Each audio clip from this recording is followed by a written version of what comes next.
In the fall of 1832, Ho-Chunk family representatives journeyed from their villages to a strip of land known as the portage, or the carrying place between the Fox and Wisconsin rivers.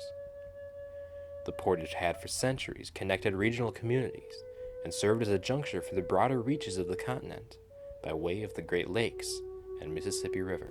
This key portage between vital water routes had also recently become a major corridor of Euro-American movement of people and goods.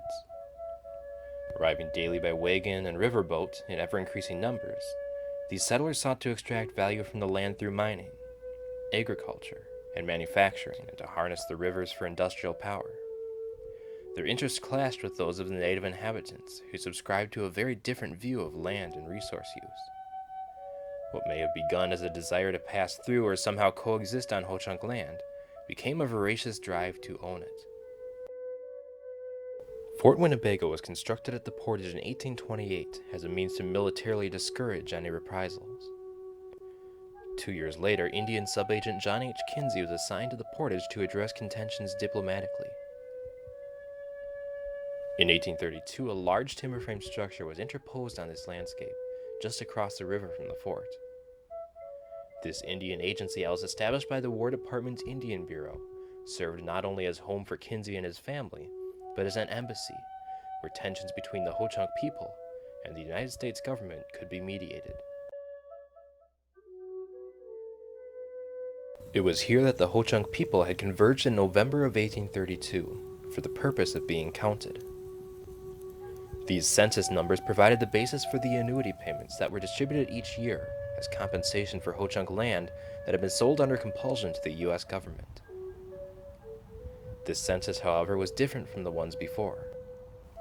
Ominous clouds hung thick over the proceedings, as the Ho-Chunk people were poised on the very brink of expulsion from their homeland. This census would become the final full registry of the tribe living in lands that had been theirs for generations. Removal efforts would commence in full force the following spring.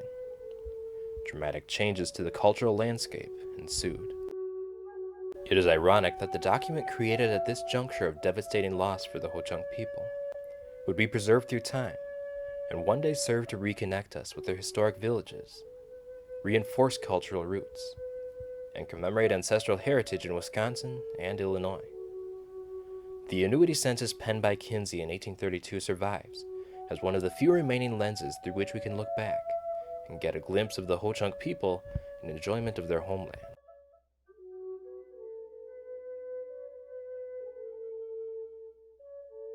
Thank you for joining us on this survey of the historic landscape of 1832 on location.